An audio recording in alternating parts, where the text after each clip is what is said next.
would be 82 years old before I would go see the parole board.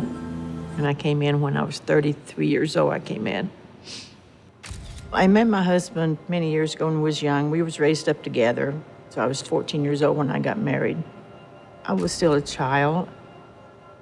I was married about 2 years before the abuse started. Then it was just mental. I was fat, I was ugly, you're a whore like your mother. And I guess at first I thought maybe that's the way marriage is supposed to be.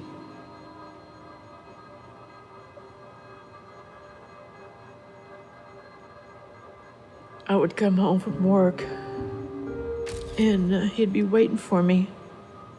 And I'd fix him something to eat. Well, it wasn't good enough. He would hit me and throw that on the floor. Our daughter, she had major back surgery, and she was in a body cast.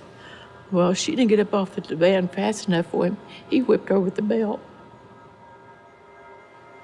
Life there just was not good. It was like being in prison.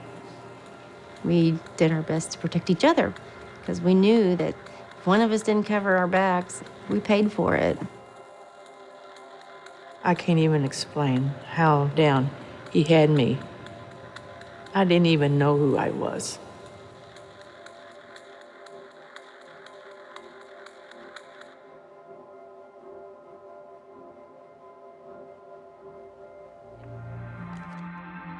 When you kill somebody, you have to pay a price. On the other hand, the sentences these people got were way disproportionate to their culpability.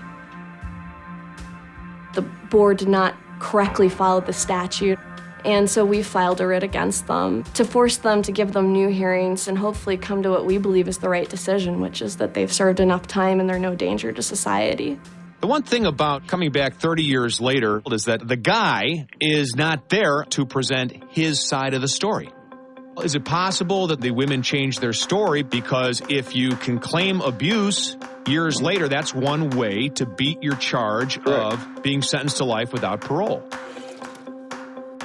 You know, when you're dealing with a case that's 30 years old where evidence wasn't developed because it wasn't admissible, in many of these cases, there aren't any records of it because these women aren't permitted to get medical treatment.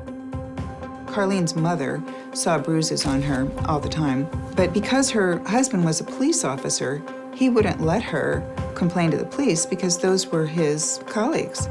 So there were no police records, and the prosecutor's office in Springfield seemed to believe that that meant there had never been any abuse.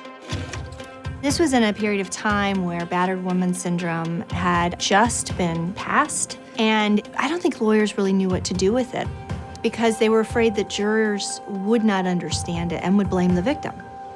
Both of these women at the time said that I was never abused by my husband. So 30 years ago, they were given the opportunity to present evidence of abuse, but they denied that they were abused. Absolutely.